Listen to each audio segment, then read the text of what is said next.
அஸ்வின்ஸ் இனிப்பு காரம் பேக்கரி மற்றும் சைவ உணவகம்.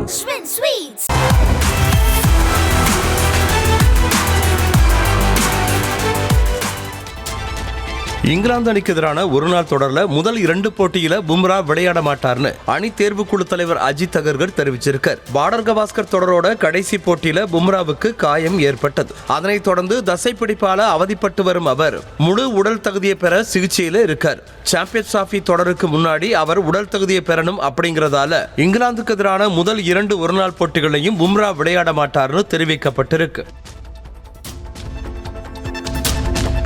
சாம்பியன்ஸ் டிராபி தொடர்ல முகமது சிராஜ் இடம்பெறாதது துரதிருஷ்டவசமானதுன்னு இந்திய அணியின் கேப்டன் ரோஹித் சர்மா தெரிவிச்சிருக்கார். சாம்பியன்ஸ் டிராபி தொடருக்கான 15 பேர் கொண்ட இந்திய அணி அறிவிக்கப்பட்டிருக்கு. அதுல சிராஜ் இடம்பெறாதது குறித்த கேள்விக்கு பதிலளித்த ரோஹித், அவரால் அழுத்தமான சூழ்நிலையில பந்து வீச முடியுமான்னு எங்களால உறுதியா சொல்ல முடியல.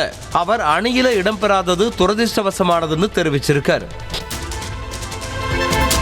ரஞ்சி கோப்பை தொடர்ல விளையாட இருக்கிறத இந்திய அணி கேப்டன் ரோஹித் சர்மா உறுதிப்படுத்தி இருக்கார். வரும் 23ஆம் தேதி மும்பை மற்றும் ஜம்மு காஷ்மீர் இடையே நடைபெறும் ரஞ்சி கோப்பை போட்டியில மும்பை அணிக்காக ரோஹித் விளையாட இருக்கார். அதே சமயம் டெல்லி அணியில இடம்பெற்றிருந்த கோலி ரஞ்சி கோப்பை தொடர்ல இருந்து விலகி இருக்கார். இது தொடர்பா வெளியான தகவலின்படி கோலிக்கு கழுத்து பகுதியில வலி ஏற்பட்டு இருக்கிறதாகவும் ஓய்வுல இருக்க மருத்துவர்கள் அறிவுறுத்தி இருக்கிறதால விளையாட மாட்டார்னும் தெரிவிக்கப்பட்டிருக்கு.